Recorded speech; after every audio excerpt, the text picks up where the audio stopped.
Bismillahirrahmanirrahim. Wassalatu wassalam ala al-mab'uth rahmatan lil alamin.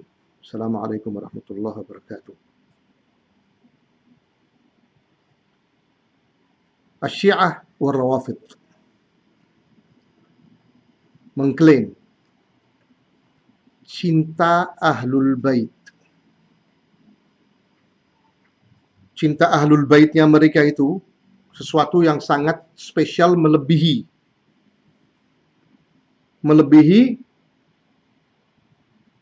cinta umat Islam 1,7 miliar muslim, pengikut sunnah, pengikut Rasulullah, pengikut sahabat. Cinta mereka melebihi cinta ahli sunnah ini. Mereka mengklaim bahwa mereka adalah pengikut agama Islam sebenarnya melalui Ahlul Bait. Siapa Ahlul Bait? Fatimah, Ali, Hasan, Husain. Zamannya Rasulullah di Madinah sebelum Rasulullah meninggal dunia.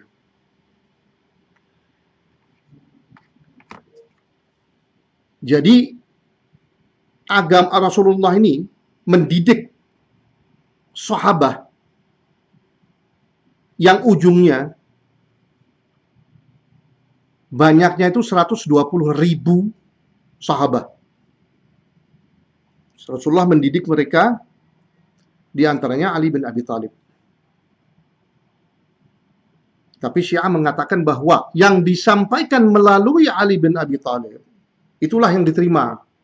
Karena Ali bin Abi Thalib dicap dengan sifat maksum, tidak bersalah, tidak lupa, mengetahui makan wa ma yakun, ilmul ghaib. Jadi orang yang tidak bersalah itu adalah orang yang dapat dipercaya untuk menyampaikan ajaran yang disampaikan Rasulullah pada sahabatnya. Lalu yang 4 muntajabin, Ammar bin Yasir, Abu Dzar al-Ghifari, Salman al-Farisi, Al-Miqdad bin Aswad itu juga belajar dari Rasulullah langsung. Makanya mereka lewat di situ, lolos di situ. Karena mereka tidak bisa mengatakan bahwa ini murtad, grup muntajabin ini murtad. Maka di situ ada masalah bagi Syiah bagaimana membuktikan bahwa ajaran dari Rasulullah itu adalah keluarnya, sumbernya itu adalah Ali bin Abi Thalib. Setelah itu Hasan, Husain, dan imam selanjutnya sampai Al-Mahdi, Muhammad bin Hasan al-Askari. Karena mereka terlanjur mengatakan bahwa sahabat adalah murtad. Itu di buku-buku yang diciptakan oleh mereka. Mandor-mandor Syiah ini. Tahun 300-an. Al-Kulaini, Al-Ya'qub, Al-Kulaini, As-Saduq, At-Tusi, Abu Ja'far At-Tusi, Al-Hurr, Mufid, Al-Hurr Al-Amili, Ibn Mutahhar Al-Hilli. Itu semuanya mengatakan begitu. Sumber itu adalah dari maksum. Jadi kita tidak bisa terima agama kecuali dari maksum. Quran pun mengatakan lain daripada itu. Maka pertanyaan-pertanyaan timbul di situ. Jadi apapun yang ada di Quran berlawanan dari teori-teori mereka. Syiah ini menciptakan teori-teori. Setelah itu mereka mencari buktinya dari Quran untuk mengesahkan itu teori. Quran tidak mendukung, bahkan menghabiskan dan merontokkan agama itu. Ahlul Bait pun juga tidak mendukung. Kelakuan Ahlul Bait tidak mendukung ajaran Syiah. Tapi karena mereka ingin mempertahankan agama mereka ini, yaitu Imam Maksum 12, tidak bersalah, mengetahui ilmu ghaib, At-Taqiyah, Al-Bada, al-ismah, dan semua arkan-arkan Islam itu. Arkan Islam agama Syiah, yaitu pertama adalah tauhid, terus al-adl, terus adalah an-nubuwah, terus adalah al-imamiyah, terus yang terakhir al-adl, al-imamiyah. Setelah itu ada satu lagi lah. Itu semuanya tidak sesuai dengan ajaran Rasulullah dan arkanil Islam menurut Quran dan menurut Rasulullah. Oleh karena itu, ya, Syiah tidak segan-segan untuk mengatakan bahwa Quran itu sudah didistorsi dan bukan otentik. Mereka pun menolak dan menusuk Ahlul Bait dan Rasulullah, dan kalau perlu Allah sendiri disalahkan sama mereka karena mereka terpojok dalam membuktikan agama mereka. Mereka tidak segan-segan untuk mencela imam-imam yang mereka katakan bahwa mereka cinta itu. Hari ini saya akan buktikan ini semuanya dari buku-buku mereka dan dari logika-logika yang kita pertanyaan yang kita akan tanyakan kepada Syiah, yang mereka harus menjawab untuk menyelamatkan agama rapuh mereka ini. Pertama, kita lihat ini video dari Al-Ghazi. Saya buktikan apa kata mereka tentang Al-Quran. Apa kata mereka tentang Al-Quran. Coba kita lihat ya, Al-Ghazi. YouTube siri Syiah Al-Ghazi. Kita lihat di sini Al-Ghazi, webcam dan Al-Ghazi. Dengerin apa kata الذي لا يعتقد بتحريف القرآن في روايات أهل البيت ما هو من شيعة أهل البيت. Saya ulang. الذي لا يعتقد بتحريف القرآن في روايات أهل البيت ما هو من شيعة أهل البيت. الذي لا يعتقد بتحريف القرآن ما هو من شيعة أهل البيت، لأنه يكذب الأئمة. روايات بالمئات، منها ما هو نصا يقول القرآن محرف، ومنها ما يقول لك الآية هذه محرفة. إذا تجمع هذه الروايات ستكون بالمئات. حينما نغوص في أحاديث أهل البيت وروايات أهل البيت وزيارات أهل البيت وأدعية أهل البيت، وبعضها يشد البعض الآخر. إذا أنكرت جانبا لابد أن تنكر الجانب الآخر. ستخرج بنتيجة يقينية من أن الذي لا يعتقد بتحريف القرآن ما هو بشيء. هذا الموجود في حديث أهل البيت.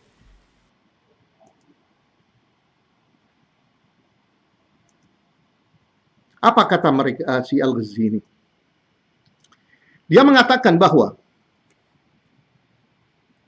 siapapun yang tidak meyakini bahwa Al-Quran ini sudah muharraf, dia bukan Syiah. Dia bukan Syiah Ahlul Bait. Kenapa? Karena ratusan riwayat yang mengatakan bahwa Al-Quran itu adalah bukan otentik dan sudah didistorsi. Kenapa? Karena tidak sesuai dengan apa kata a'immah ma'sumin.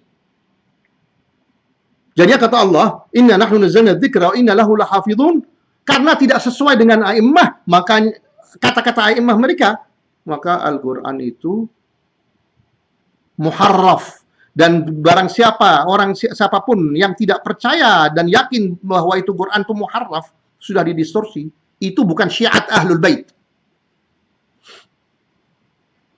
Dari kata-kata ini apa kata dia itu dari buku-bukunya mereka. Buku-buku yang mereka bilang bahwa kita tidak punya buku yang sahih. Tapi di depan awam-awam Syiah itu buku-buku dipakai. Kalau dia menghadapi orang-orang seperti kita ini, ahli sunnah, dia bilang kita nggak percaya dengan buku-buku itu. Seperti Zebak, seperti Merkuri, dia lari kiri kanan, lari dari pertanyaan-pertanyaan dan masalah-masalah yang dilontarkan untuk menantang itu kata-kata mereka dan agama Syiah ini. Ini kata dia ini, bahwa yang tidak percaya dengan distorsi Quran itu, dia bukan Syiah. Orang yang percaya bahwa Quran udah distorsi, ya, itu sama dengan Nasrani, Yahudi. Buku-buku mereka sudah didistorsi. Bahkan Yahudi dan Nasrani itu menghormati buku-buku mereka dan mereka membela buku-buku mereka. Syiah tidak membela buku-buku Quran karena itu Quran itu bertentangan sama mereka, sama agama mereka. Saya baru tahu bahwa ada suatu kelompok sekte yang men-trashing, yang menjelek-jelekan dan menuduh buku-buku yang dianggap itu buku agama utama mereka, itu Al-Quran, itu dikatakan bahwa itu Quran tidak sah.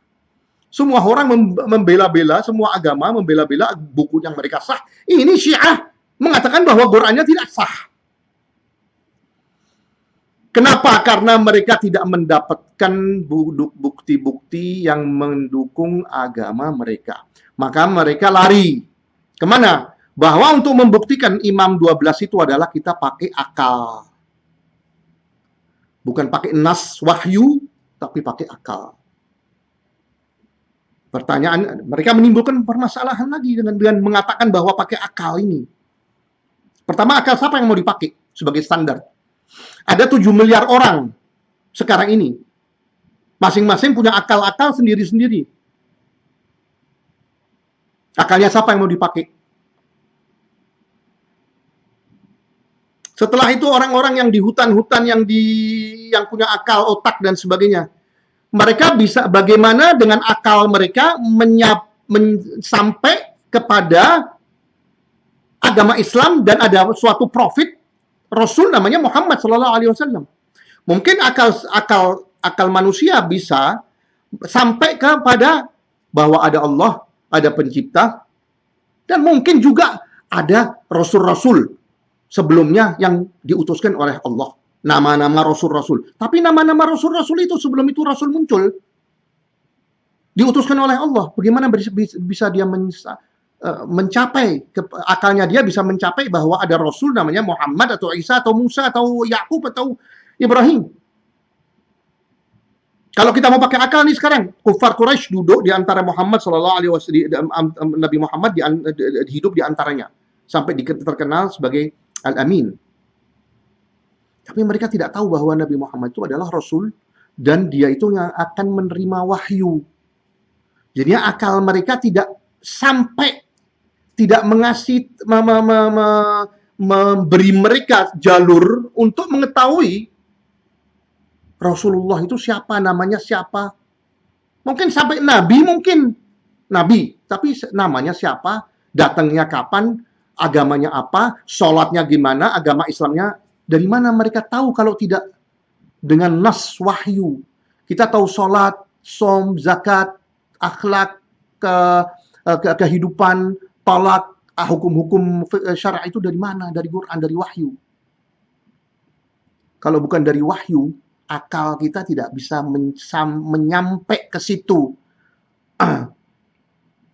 Mana ada orang sebelum Nabi Muhammad ada akan datang Rasul namanya Muhammad dan kita akan ikuti, dia akan Quran akan diturunkan oleh Allah dan kita harus ikuti ini Rasul. Mana ada akal yang bisa sampai ke situ? Sebelumnya kalau ada Isa, umpamanya Yahudi, bagaimana tahu bahwa ada Isa yang akan turun, yang akan bawa Injil? Akal. Bagaimana mau dipakai? Dan akalnya siapa yang mau dipakai? Miliaran orang.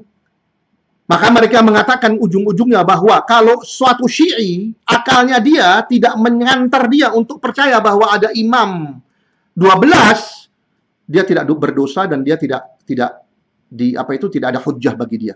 Dan dia tetap, makanya banyak Syiah yang Dia bilang akal saya tidak menyampai ke imam dan sebagainya, makanya mereka jadi atheist dan jadi mulhid. Jadi satu, mereka mengatakan bahwa Quran sudah didistorsi karena tidak ada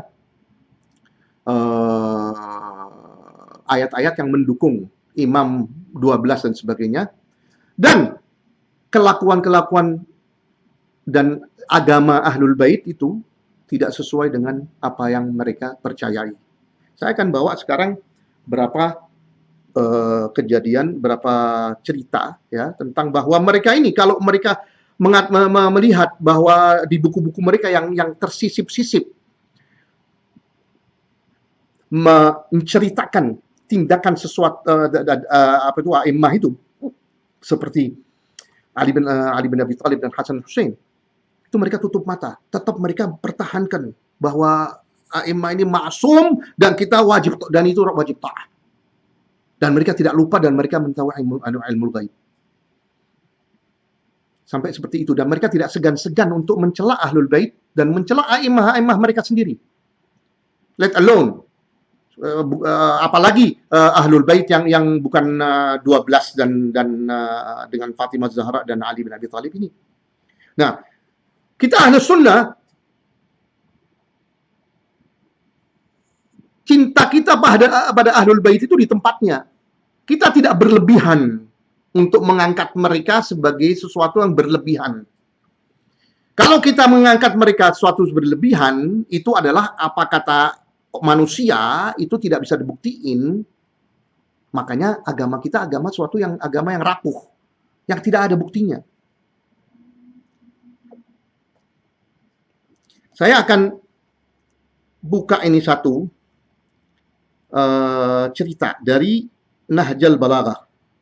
Nahjal Balaghah itu adalah khutbah-khutbah Al-Imam Ali bin Abi Thalib kepada Amsar, kepada nasihat-nasihatnya dia dan khutbah-khutbahnya dia. Salah satu khutbah ini yang saya bawa dari ini dia. Kitab Nahjal Balaghah. Tuh. Coba cek cursor saya ini. Kitab ini Nahjal Balaghah Asy-Syarif Ar-Radhi Al-Murtada, Syarif Ar-Ridha. Syarif Ar-Ridha. Juzuk 1 halaman 448. Bukunya Ali bin Abi Thalib kepada Al-Amsar saat dia itu menjelaskan cerita peperangan Siffin.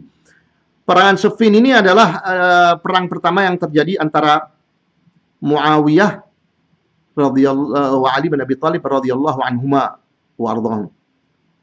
Lihat ini apa katanya Ali bin Abi Thalib. Kita mulai dari sini nih. Wa kana bad'u amrina anna altaqaina wal qaum min ahli Syam. Wal zahir anna rabbana wahid wa nabiyyana wahid. Ini artinya pertama kita bertemu dengan ahli Syam. Syam itu grupnya Muawiyah radhiyallahu anhu. Zahirnya kita ini Tuhan kita ini satu. Dan nabi kita ini satu. Dan dakwahnya kita, lihat, wa da'watuna fil Islam wahidah. Dakwah kita umat Islam ini satu. Tuhan kita satu, nabi kita satu. Wala nastaziduhum. Kita tidak melebihi mereka dalam keimanan kita dan kepercayaan kita dan keyakinan kita kepada Rasulullah. Dan mereka tidak melebihi kita dalam keyakinan pada Allah dan Rasulnya. Apa bedanya kita sama mereka? Al-amru innama, ini di sini, illa ma akhtalafna fihi min dam Uthman wa nahnu minhu bara'. Bedanya kita adalah permasalahan yang muncul di antara kita tentang kematian Uthman dan darahnya.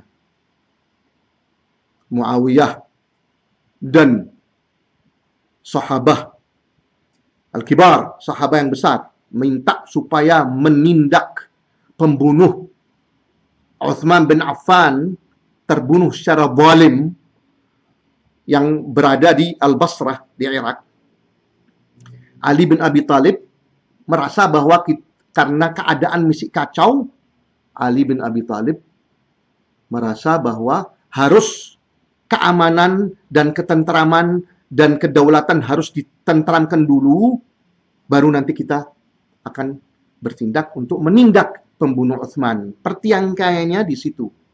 Tapi Ali bin Abi Thalib tidak mengkafirkan Ahli Syam, tidak mengkafirkan Muawiyah, tidak mengkafirkan, bahkan dia bilang bahwa kita punya Tuhan dan Rasul kita itu satu, dan dakwah kita satu.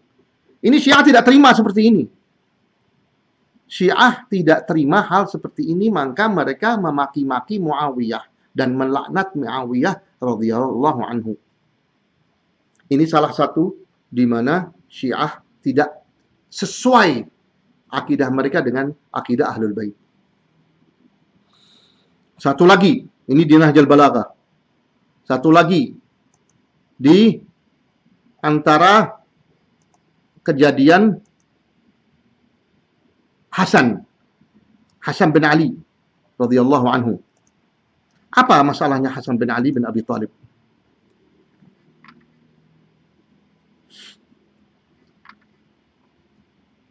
Rasulullah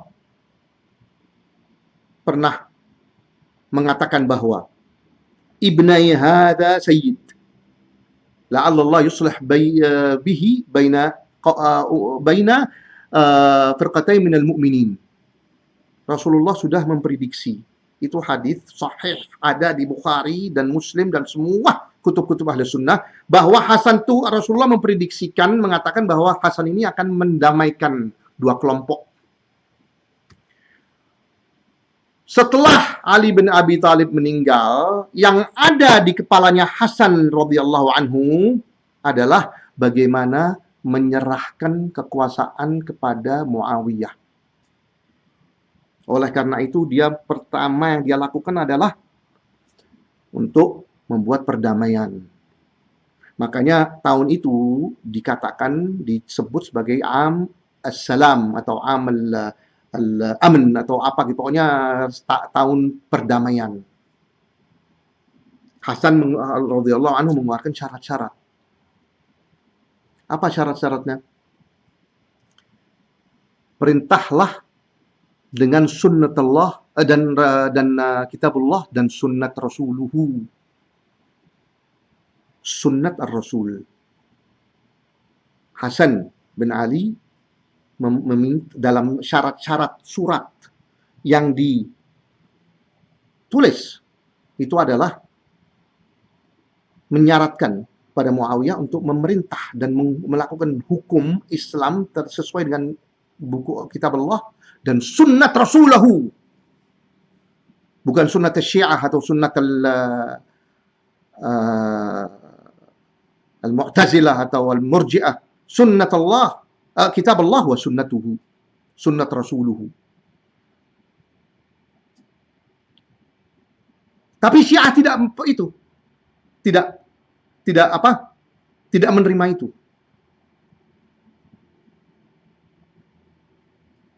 Hasan menyerahkan kekuasaan pada Muawiyah. Itu mereka mengatakan bahwa Muawiyah telah menipu. Ya, tahayal, menipu Hasan. Berarti itu celaan kepada Hasan, tusukan kepada Hasan bin Ali bin Abi Thalib. Hasan gampang ditipu. Dan dia menurut Syiah akan mengetahui ilmu ghaib. Imam kedua setelah Ali bin Abi Thalib. Gampang ditipu. Nah, setelah itu Hasan menyerahkan kekuasaan umat Islam kepada Muawiyah yang murtad dan kafir.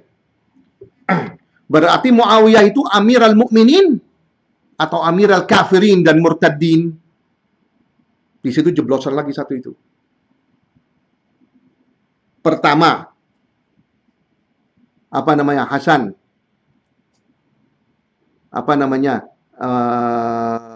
menyerahkan dengan penyerahan kekuasaan itu,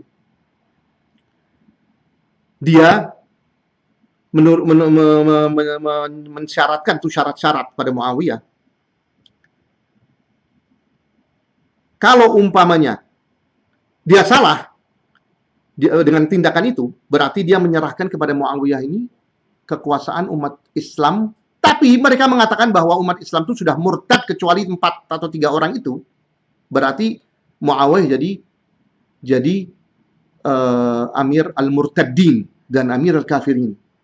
Itu tusukan lagi kepada Hasan karena dia menyerahkan, dia punya imamiyah yang adalah nas dari Allah, yang Allah menunjuk dia sebagai imam, dan dia menyerahkan itu imamiyah yang dari Allah kepada orang kafir. Apakah ada pernah Nabi resign, melepaskan diri dari kewajibannya dia, terus dia menyerahkan nubuat dia ke orang lain?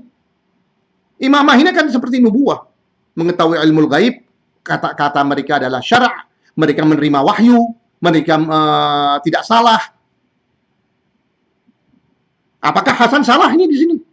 Menyerahkan kepada orang yang dianggap mereka kafir.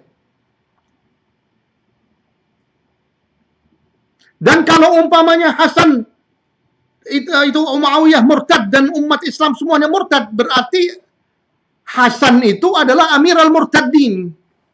Jadi di mana mau dimasukkan itu semuanya jeblosan pada Syiah, dia tidak bisa keluar dari hal seperti ini. Kecuali mereka mencelak Hasan.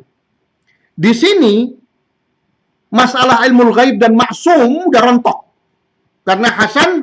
Karena Muawiyah katanya menurut Syiah bahwa perjanjian itu adalah diinjak sama Muawiyah, ditaruh di bawah kakinya Muawiyah.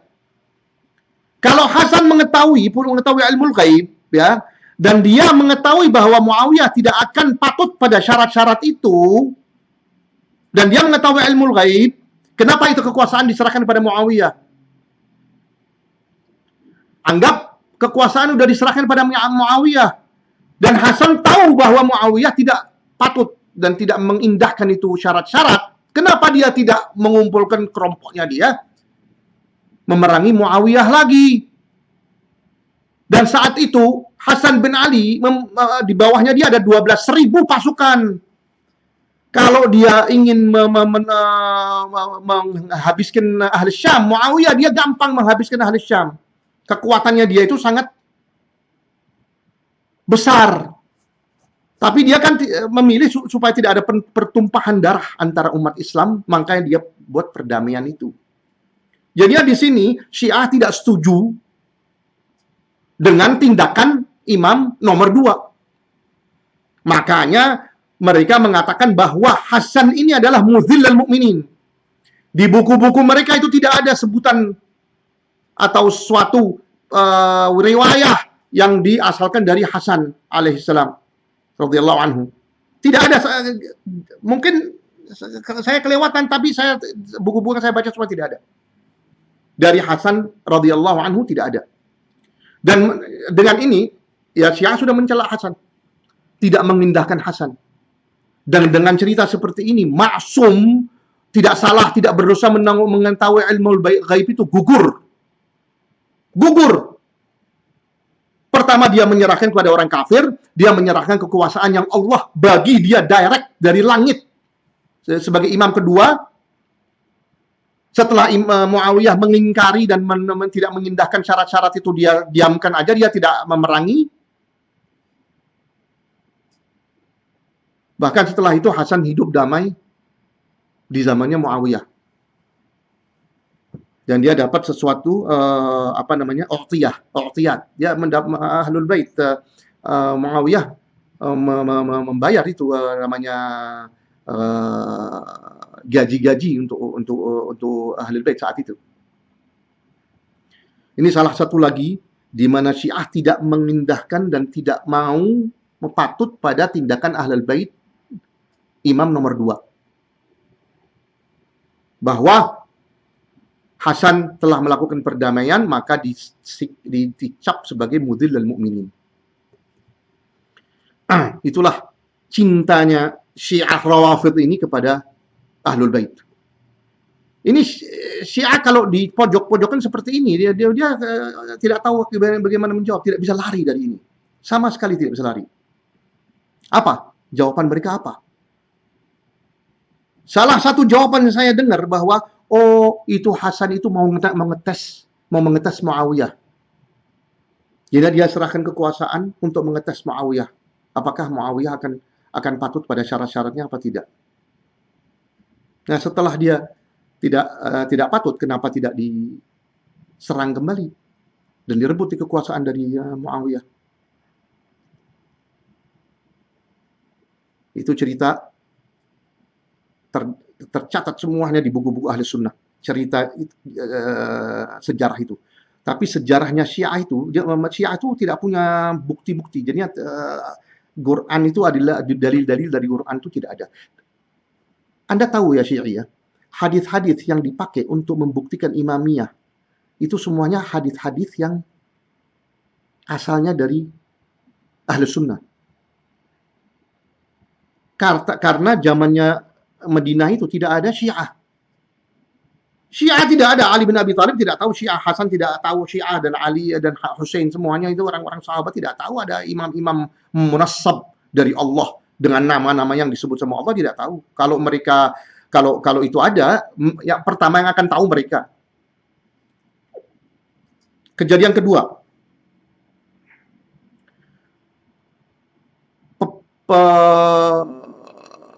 kecelakaan peperangan Karbala.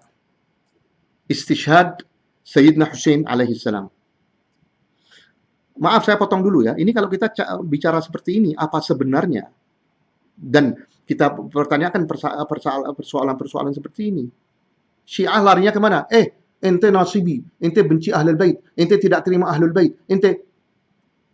Jadinya kalau kita tidak menerima Ahlul Bait, bagaimana Syiah menggambarkan dan menaruh Ahlul Bait itu di suatu yang bukan tempatnya, berarti kita nasibi, kita Wahabi, kita pembenci Ahlul Bait, kita musuh Islam, kita melawan Rasulullah dan sebagainya. Dan kita kufar. Memang kita kufar. Ini menyimpang sedikit. Kejadian Mauqi'at Karbala, istishhad Husain bin Ali bin Abi Thalib. Pertanyaannya, Al-Husain imam nomor ketiga, maksum, mengetahui ilmu ghaib, menguasai atom-atom bumi. Bumi semua di tangannya dia. Menurut Syiah ini ya, yang dalam bahasa Indonesia itu melakukan ghulu. Ghulu itu artinya hiperbola. Sesuatu yang berlebihan. Mengangkat seorang bukan di tempatnya. Karena itu sistem mereka begitu. Ajaran-ajaran mereka itu, karangan mereka itu seperti itu. Dan tujuannya juga untuk mengalihkan umat Islam dari agama yang sebenarnya, menjauhkan umat Islam dari Quran dan pengikut-pengikutnya, untuk mereka menciptakan agama yang mereka bisa kontrol.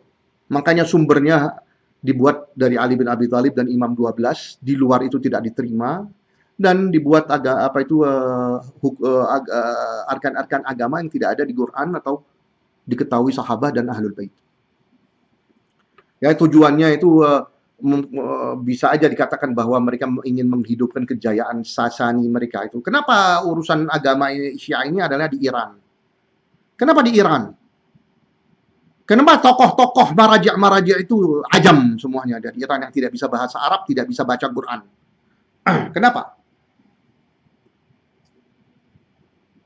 Tujuannya itu seperti itu, mengalihkan kekuasaan dominasi agama ini, dibuat agama baru untuk dikontrol sama mereka. Husain bin Ali radhiyallahu anhu mengetahui ilmu ghaib, menguasai dzarratul kaun, atom-atom bumi, dia yang menguasai semuanya. Mengetahui kapan dia akan mati dan bagaimana dia mati, dan kalau dia tidak mau mati, itu dia tidak akan mati. Itu semuanya ada di buku-buku seperti Al-Kafi, Al-Kulaini, Muhammad bin Ya'qub Al-Kulaini. Pertanyaannya, Husain bin Ali bin Abi Thalib duduk aman di Madinah, ya. Terus dia pindah ke Mekah. Dia lari ke Mekah. Setelah Muawiyah meninggal, dia lari ke Mekah. Karena dia tidak mau melakukan bayat kepada Yazid bin Muawiyah. Memang Yazid itu laknat, mal'un. Allahumma la'an yang membunuh Husain. Dan siapa yang meridhoi pembunuhan itu Husain radhiyallahu anhu, dan siapa yang ikut terjun dalam pembunuhan. Mudah-mudahan Allah melaknat itu semuanya. Itu adalah madhab ahli sunnah. Syiah tidak tahu itu. Syiah yang di Irak, dia tidak tahu tentang madhab ahli sunnah sama sekali. Makanya begitu mereka baca Quran dan mengetahui arti-artinya Quran, ada ratusan ribu yang meninggalkan ini agama Syiah ini. Dan yang meninggalkan agama Syiah ini, sebagian karena kedendaman dan kedengkian tentang sahabah dan ahli sunnah, umat Islam masih di dadanya mereka larinya kepada atheist. Jadi, saya putus-putus, maaf. Lari ke Mekah. Karena Husain tidak ingin melakukan bayat kepada Yazid bin Muawiyah. Ahlul Kufah, Syiahnya Ali dan Syiahnya Hasan yang telah menusuk Ali dari belakang dan mengkhianat sama Ali dan berkhianat sama Hasan bin Ali, mengirim surat, ratusan surat, bahkan mungkin sampai ribuan surat kepada Husain untuk datang akan dilakukan bayat. Mereka akan melakukan bayat untuk mengangkat Husain jadi khalifah.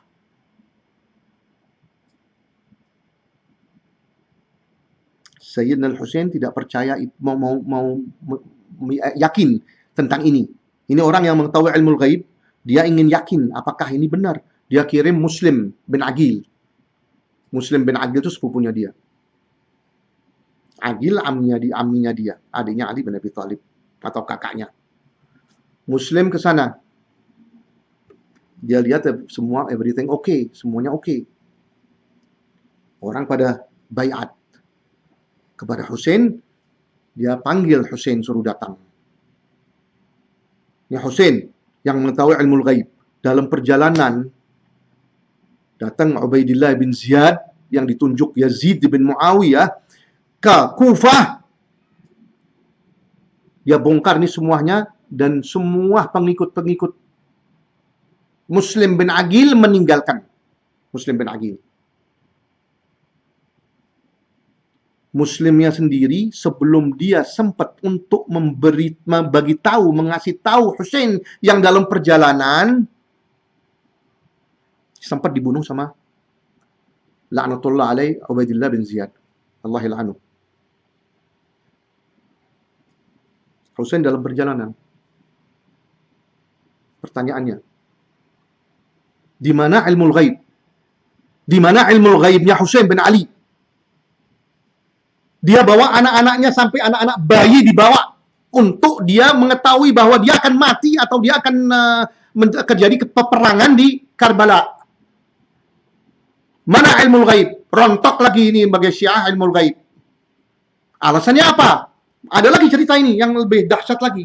Husain bin Ali waktu di Karbala, dia haus, keluarganya haus. Dia pergi ke Yurufrat, sungai Yurufrat untuk minum. Ada orang teriak, "Ya Husain, ente lagi menikmatin air, kemahnya harim-harim ente lagi dibasmi sama musuh." Husain bin Ali meninggalkan tuh air, dia lari kepada kemah. Dia lihat di kemah-kemahnya itu tidak ada kejadian apa-apa. Husain bin Ali di sini ketipu. Husain bin Ali bin Abi Thalib ketipu. Musuh teriak ada yang menyerang kemah ente, kemah harim-harim ente. Dia lari, meninggalkan air. Setelah itu dia kembali mau ngambil itu air. Pasukannya Ubaidillah bin Ziyad sudah melarang dia.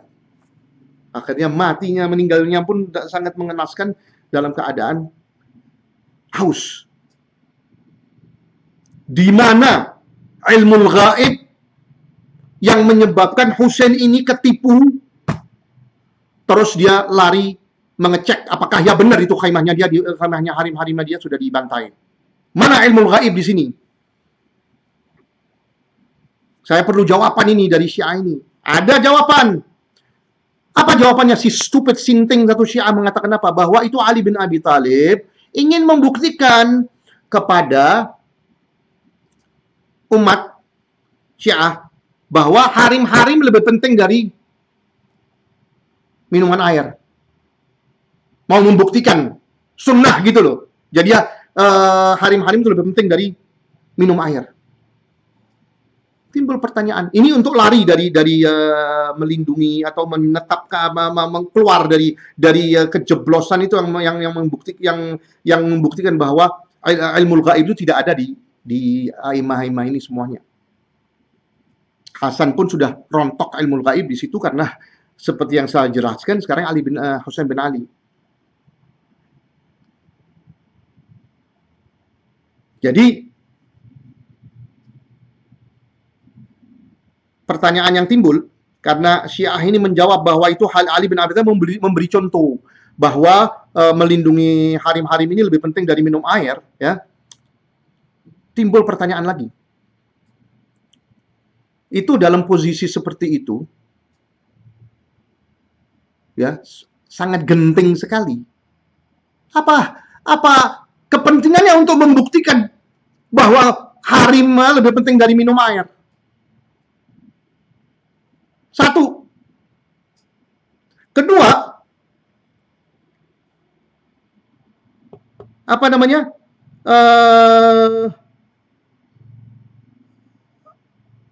Apakah nggak ada waktu lain untuk membuktikan hal seperti itu? Dan dia membuktikan kepada siapa saat itu bahwa melindungi harim-harim lebih penting dari minum air. Mau membuktikan kepada siapa? Kan orang-orang di sekitarnya dia itu, yang musuh-musuh dia itu orang murtad, orang kafir semuanya menurut Syiah. Mengajari orang-orang kafir bahwa umat Islam itu melindungi harim lebih penting dari minum air. Itu salah satu lagi jeblosan pada Syiah bahwa tidak ada sesuatu namanya imam maksum, mengetahui ilmu gaib, menguasai dzarratul kaun, mempunyai kekuatan yang luar biasa dan tidak akan mati kalau dia tidak mau dan dia tahu kapan matinya. Itu semuanya ada di buku-buku Al-Kulaini. Saya tidak perlu membuka itu buku-buku itu, Anda cari sendiri. Di Kitab Al-Hujjah. Al-Kulaini Usuluddin. Maka ya ikhwani ya Syiah, yang cinta Ahlul Bait itu adalah Ahlus Sunnah wal Jamaah. Karena ini hal-hal sifat-sifat yang ditempelkan, yang diklaim, yang imam-imam Ahlul Bait ini, yang sifatnya mengetahui ilmu gaib dan sebagainya, itu adalah pembebanan pada mereka. Dan ujung-ujungnya akan menyelak seperti Hasan ditusuk, dicap sebagai mudhillal mu'minin. Hasan bin Ali di buku-buku mereka ini bahwa Hasan ini adalah orang yang berkhianat pada umat Islam. Khain. Banyak lagi cerita-cerita yang seperti ini yang di mana kita jalankan itu pasti akan memojokkan Syiah dan membuat mereka akan menyela Quran, akan menyela Ahlul Bait. Akan mengatakan Quran sudah didistorsi dan tidak sah, sudah dipalsuin dan mencela Ahlul Bait. Saya bisa buat contoh lagi satu. Sahabah murtad. Sahabah murtad kecuali 4 orang. Lihat ini bukunya Syiah ini. Bukunya mereka ini. Bihar al-Anwar al-Kafi Wasail al-Syiah. Lihat di buku ini Wasail al-Syiah.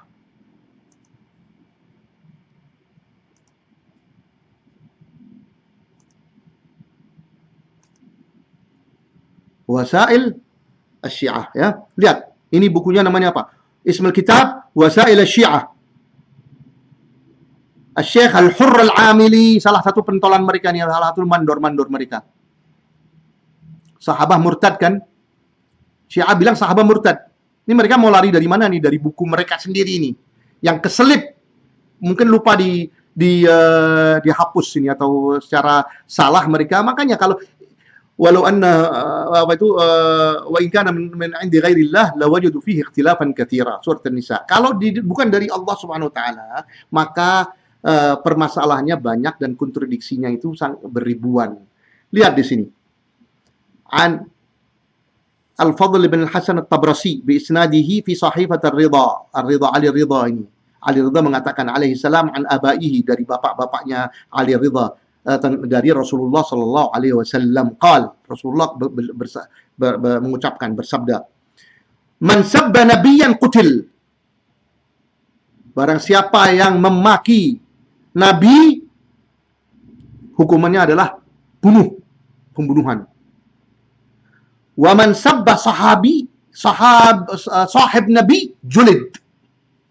Dan siapa yang memaki-maki, pertama yang memaki-maki nabi, itu hukumannya pembunuhan, hukum mati. Dan siapa yang memaki-maki sahib nabi, sahabah nabi siapapun ya, itu julid, harus dipukul di mukanya umum, jald. Tapi dalam hukum memaki-maki sahabah ini ya, karena Quran sudah puluhan ayat memuliakan sahabah, kata Allah mengatakan bahwa ini sahabah ini masuk surga semuanya. Apalagi yang menyaksikan perperangan Badr dan Bai'at Asy-Syajarah, Bai'at Ridwan. Itu semuanya berarti kita nantang Allah di situ, dan kita masuk dalam hal kita ini diragukan keimanannya mungkin menurut Muhammad At-Tayyib ketuanya Al-Azhar, bahwa itu masuk dalam keluar dari millah. Keluar dari millah itu keluar dari Islam. Nah, ini buku mereka, siapa yang memaki-maki sahabah, Hurul Amili. Ini ada puluhan ya, saya cuma bawa contoh-contoh aja. Nah, sekarang begini.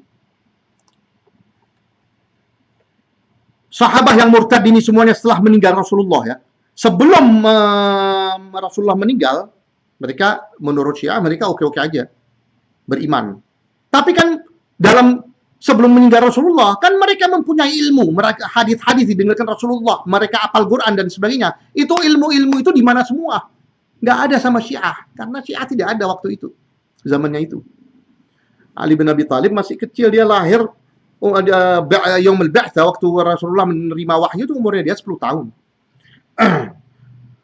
Rasulullah di 13 tahun di Mekah. Dia sahabah yang mendengarkan Quran, yang mendengarkan ajaran Islam, sholat, semua itu sahabah.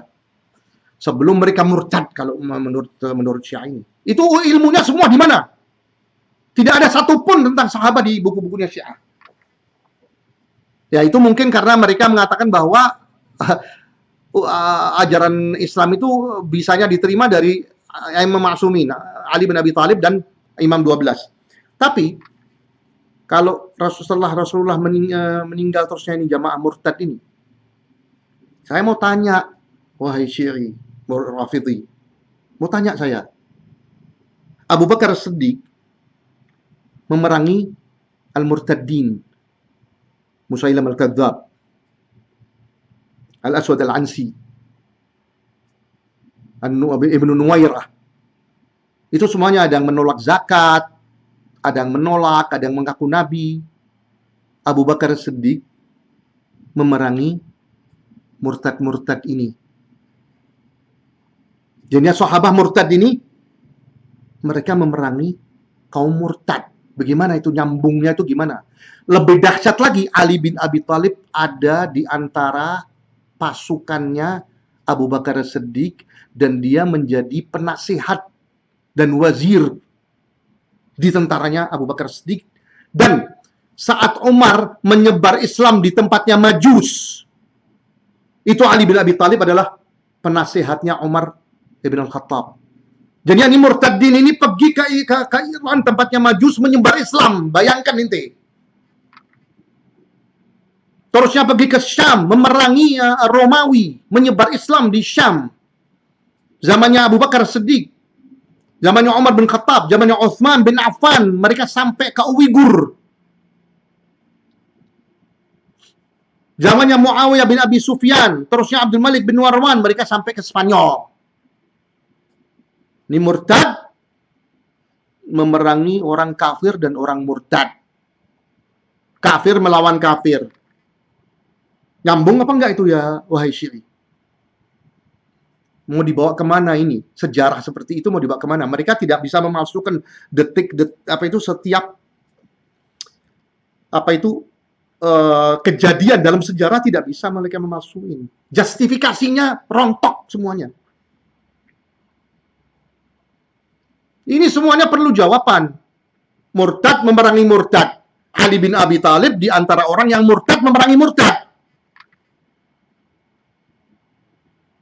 Yang lebih dahsyat lagi, Ali bin Abi Thalib mengawinkan anaknya Kalthum kepada orang murtad kafir seperti Umar bin Khattab. Bayangkan,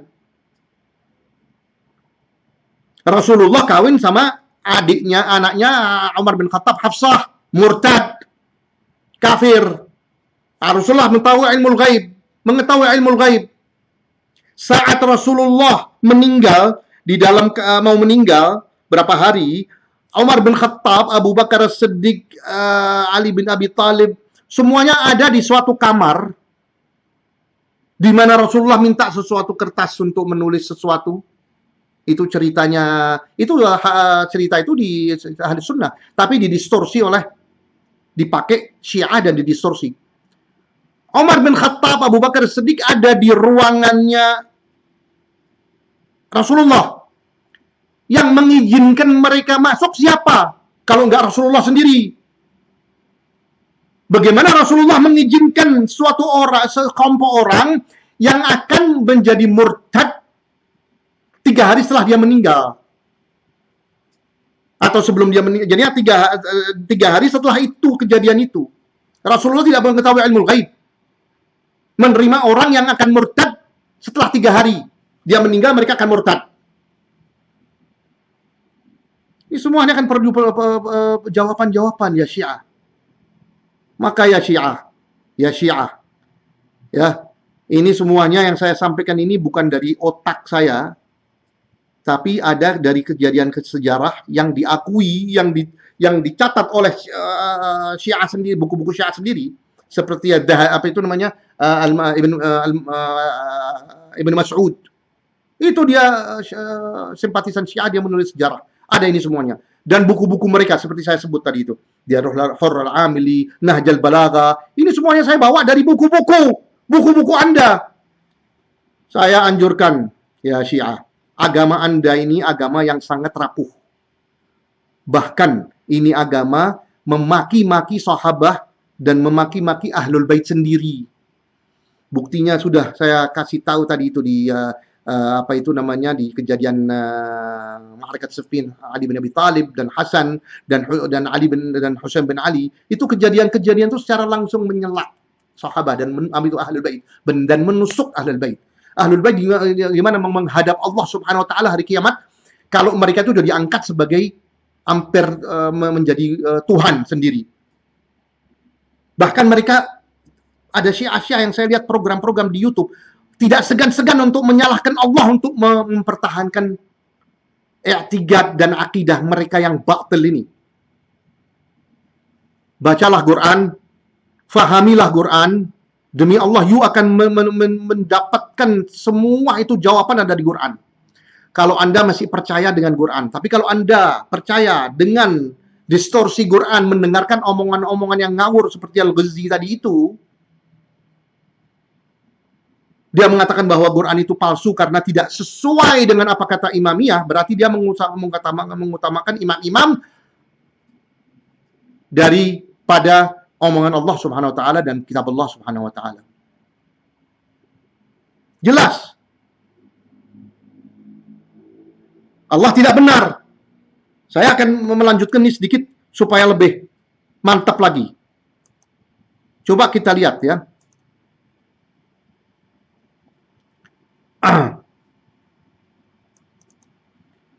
Kita mau lihat sesuatu apa namanya, ayat-ayat Quran. Kita kembali ke ayat-ayat Quran aja.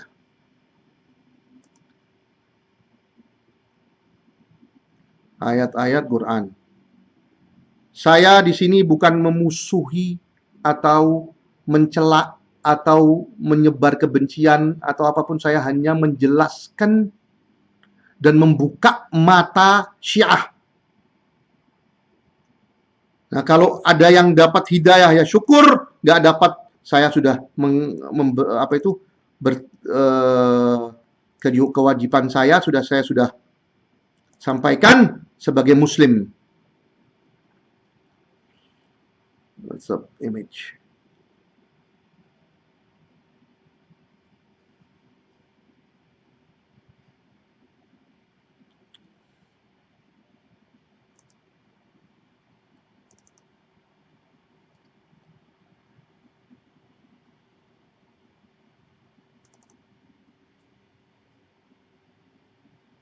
Oke.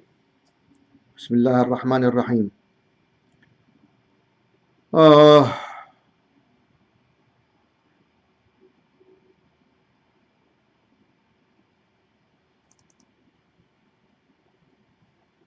Kita buka satu ayat ini. Kita buka satu ayat ini, terusnya kita diskusi, kita jelaskan. Apa?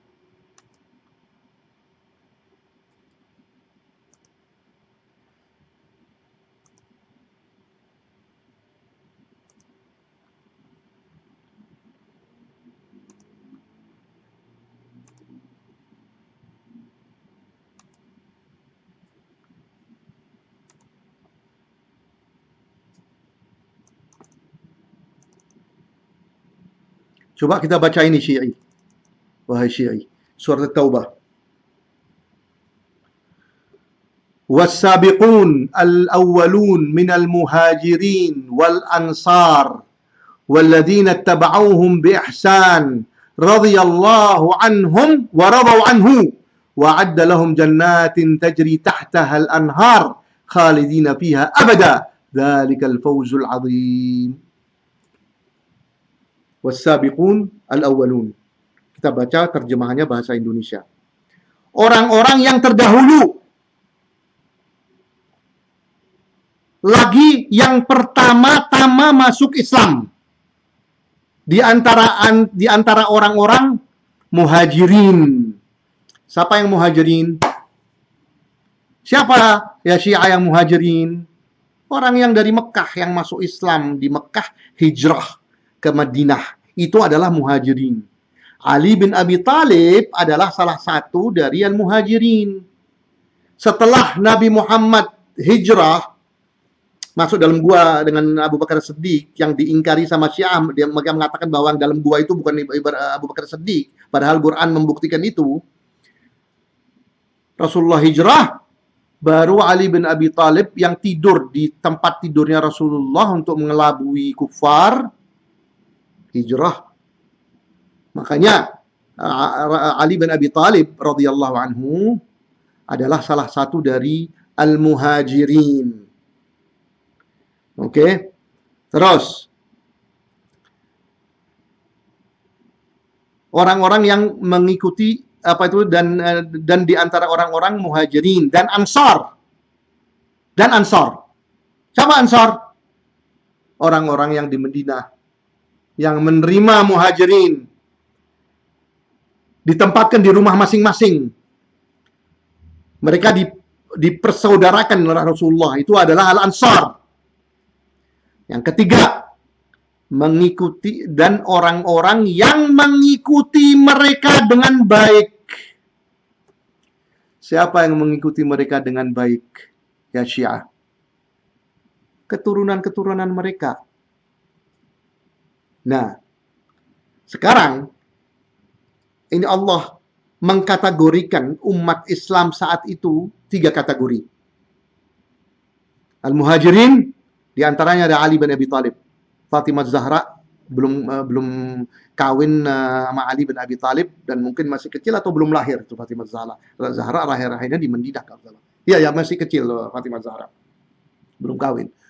Terus Al-Ansar. Al-Ansar tidak ada a'immah. Al-Muhajirin adalah Ali bin Abi Thalib, imam pertama menurut Syiah. Al-Ansar tidak ada Ahlul Bait di situ. Al-Ansar itu Ahlul Madinah.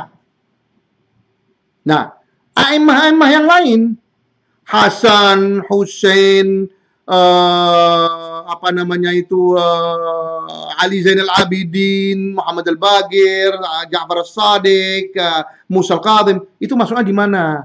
Di kategori mana? Kategori orang-orang yang mengikuti mereka dengan baik. Mengikuti siapa? Mengikuti Al-Muhajirin wal Ansar, wahai Syi'i. Mereka orang-orang yang mengikuti Muhajirin dan Ansar dengan baik. Dari ayat ini Allah menjanjikan, lihat di sini ya, radhiyallahu anhum, Allah ridha kepada mereka dan mereka pun ridha kepada Allah, dan Allah menyediakan bagi mereka surga-surga yang mengalir sungai-sungai di dalamnya. Mereka kekal di dalamnya selama-lamanya. Itulah kemenangan yang besar. Muhajirin, Ansar, dan pengikut-pengikutnya. A'immah 12 itu adalah pengikut-pengikut Muhajirin dan Ansar. Dia punya ilmu itu datangnya itu dari Muhajirin dan Ansar. Ilmunya Rasulullah itu diturunkan kepada Muhajirin dan Ansar berikut Ali bin Abi Thalib, ya, dan Fatimah Zahra dan Aisyah zaujat Rasul itu yang mempunyai ilmu-ilmu yang disalurkan dari Rasulullah. Nah, orang yang mengambil ilmu dari sahabat ini berikut Ahlul Bait ini, ya, Ali bin Abi Thalib, ya, dan Hasan Husain, itu adalah kita Ahlus Sunnah yang bisa diterus-telusurkan langsung kepada Rasulullah. Kalau Syiah dan Rawafid itu mereka mengikuti karakter-karakter yang diciptakan oleh mereka. A'immah berhentinya di Ja'far As-Sadiq, bukan di Rasulullah. Makanya qala Ja'far As-Sadiq, an Ja'far As-Sadiq, Ja'far As-Sadiq, Muhammad Al-Baqir. Tidak ada ke Rasulullah.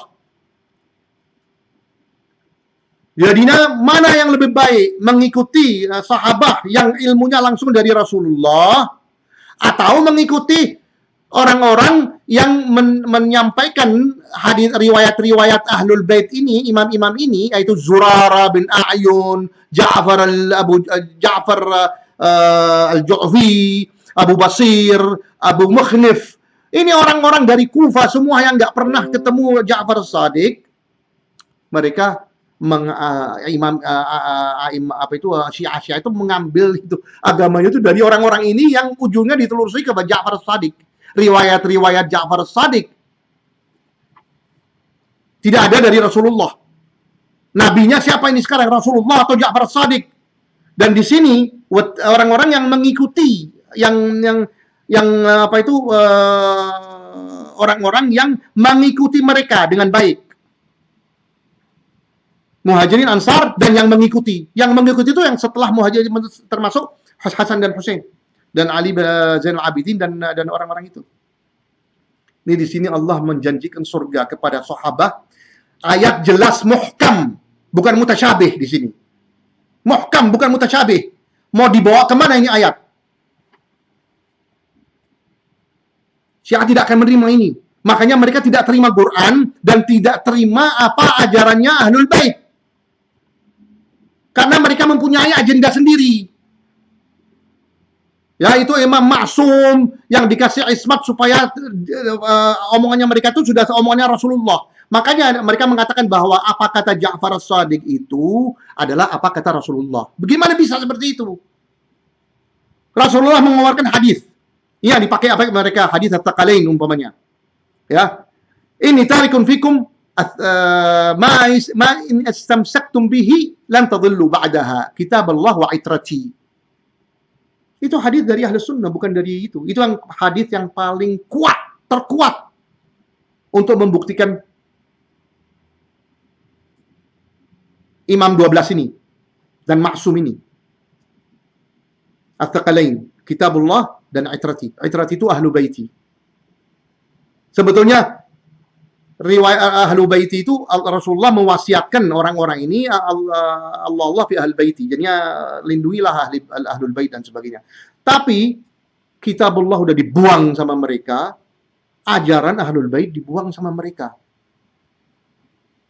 Makanya mereka tidak segan-segan untuk menusuk Ahlul Bait dan mencela mereka, dan bahkan menusuk Quran dan mengurangi kekuasaan Allah Subhanahu wa taala. Itu mereka tidak akan segan-segan. Dan saya sudah lihat banyak debat-debat, video-video yang membuktikan mereka itu masuk dalam kekafiran karena untuk melindungi Imam 12 maksum ini. Baca Quran ya Syi'i, ya, supaya Anda bisa terbuka dan menempatkan Ahlul Bait yang kita hormati, kita cintai ini di tempatnya. Bukan dibesar-besarkan sampai mereka sendiri nanti seperti Isa bin Maryam hari kiamat, yang akan mengatakan bahwa Allah akan berkata pada Isa, apakah Anda mengatakan bahwa pada orang-orang pengikut kamu untuk menyembah kamu dan ibu kamu? Isa bilang, tidak ya Allah. Saya hanya mengatakan apa yang Anda suruh saya mengatakan pada mereka. Ahlul Bait akan, ini ceritanya sama seperti Isa bin Maryam. Ahlul Bait akan menolak ini semuanya. Ahlul Bait yang awal-awal tuh, yang Ali bin Abi Thalib, Hasan Hussein, Ja'far As-Sadiq, Ali Zainal Abidin, Muhammad Al-Baqir, Musa Al-Kadhim. Setelah itu mungkin ada Ahlul Bait yang terpengaruh dengan, tapi jarang Ahlul Bait yang terpengaruh dengan Syiah ini. Mereka menolak semuanya agama-agama buatan Majusi ini. Baca Quran Syiah. Baca Quran supaya Anda terbuka dan fahami Quran. Kalau Anda mengatakan bahwa Quran ini palsu, mengikuti ini Syiah ini, yang seperti Al-Ghazzi tadi, video tadi itu, siapa yang akan menolong Anda dari Allah Subhanahu wa taala hari kiamat karena dengan tindakan mengingkari Quran seperti itu? Tidak ada penolong sama sekali. Hari kiamat, Jahannam akan menanyakan, bukan Anda telah mendapatkan, Allah telah memutuskan kepada Anda, mengasihi Anda, mewanti-wanti Anda terhadap hari ini.